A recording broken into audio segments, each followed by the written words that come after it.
আজকে আমরা যে জানাজার নামাজটা শিখছি এটা আমাদের প্রত্যেকের লাইফে কাজে লাগবে। সবচেয়ে ভালো হয় বাবা মা বা কাছের মানুষ যখন দুনিয়া থেকে চলে যায় তখন তার সন্তান বা তার খুব কাছের ভাই হতে পারে, তারা যদি জানাজার নামাজটা পড়ায়, যে জন্য আমাদের এই জানাজার নামাজটা শেখা খুব বেশি প্রয়োজন। আমরা দেখেছি যে মাদ্রাসার ছোট ছোট ছেলেরাও জানাজার নামাজ পড়াতে পারে, এবং তোমরা যেখানে আছো তোমাদের কিন্তু এখন এমন একটা বয়স হয়েছে যে তোমরা চাইলে তোমাদের কাছের কোনো আত্মীয়র জানাজার নামাজ পড়াতে পারো।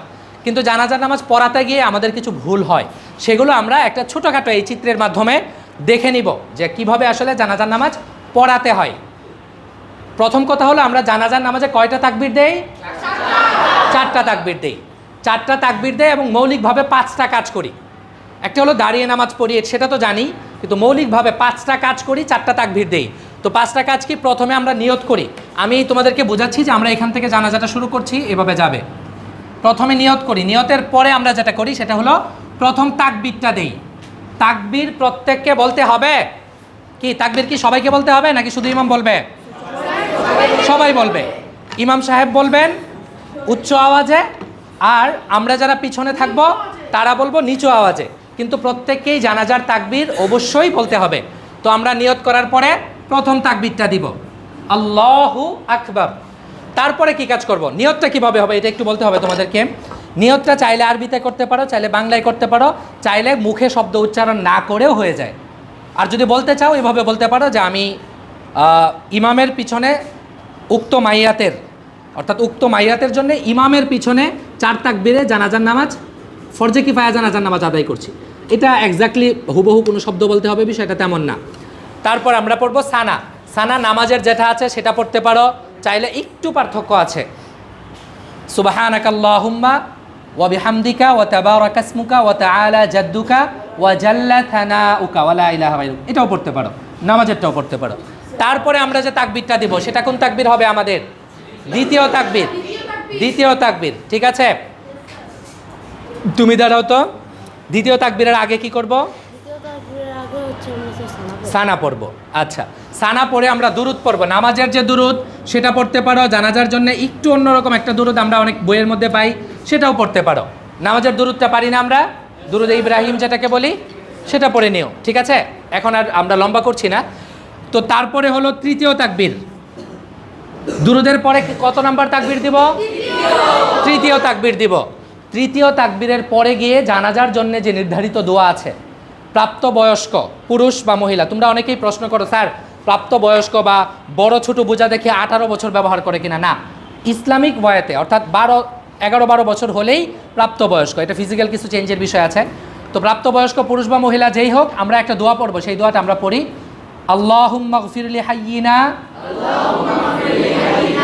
ওয়া মাইয়িতিনা ওয়া শাহিদিনা ওয়া গায়িবিনা ওয়া সগীরিনা ওয়া কাবীরিনা ওয়া যাকারিনা ওয়া উনসানা।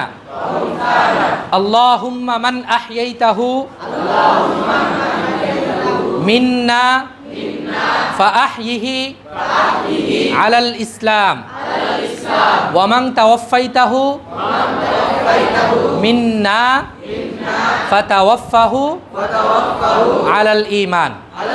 এটা হলো বড়দের জন্য। আর 2টা দোয়া আছে, সেটা একই দোয়া, একটু পার্থক্য আছে। সেটা হলো অপ্রাপ্ত বয়স্ক ছেলে হলে আল্লাহুম্মা জাআলহু লানা ফারতাও ওয়া জাআলহু লানা আজরাও ওয়া যুখরাও ওয়া জাআলহু লানা শাফিআ ওয়া মুশাফফা। আর মেয়ে হলে আল্লাহুম্মা জাআলহা লানা। এভাবে আমরা এগুলো ইনশাআল্লাহ শিখে নিব। তো এই দোয়ার পরে যে তাকবীরটা দিব সেটা কত নাম্বার তাকবীর হবে? সবাই বলবে না শুধু ইমাম বলবে? ইমাম কিভাবে বলবে?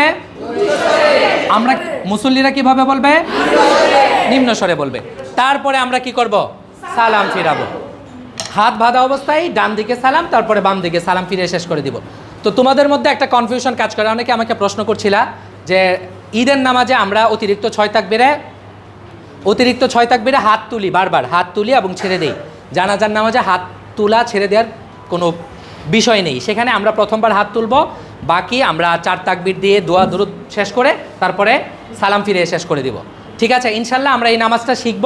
এবং আমার কাছের মানুষ যখন মারা যাবে, আমি যে দরদ নিয়ে, যে আবেগ নিয়ে আমার বাবা মার জানাজা পড়াতে পারবো, আমার দাদু ভাইয়ের জানাজা পড়াতে পারবো, আমার নানা নানির জানাজা পড়াতে পারবো, অন্য একজন মানুষ, সে যত বড় আলেম হোক, যত বড় জান্নেওয়ালা হোক, সে কি এই দরদটা নিয়ে, এই আবেগ নিয়ে পারবে? আমার বাবা মারা গেলে আমার যে কষ্টটা অনুভূত হয়, আমি যে, জানাজা তো এক ধরনের দোয়া, আমি যেমন থেকে দোয়া করতে পারি, সেটা কি অন্য কেউ পারবে? সুতরাং আমি চেষ্টা করব আমার কাছের মানুষের জানাজাটা আমি পড়াবো। হ্যাঁ, এটার জন্য তোমার শুদ্ধ তিলাওয়াত লাগবে, নামাজ সম্পর্কে ভালো জ্ঞান লাগবে, ঠিক আছে? এটা আমরা ইনশাল্লাহ করে জানাজাটা শিখে নিব। আমি তোমাদের পরীক্ষার আগে প্র্যাকটিক্যালি জানাজাটা দেখব।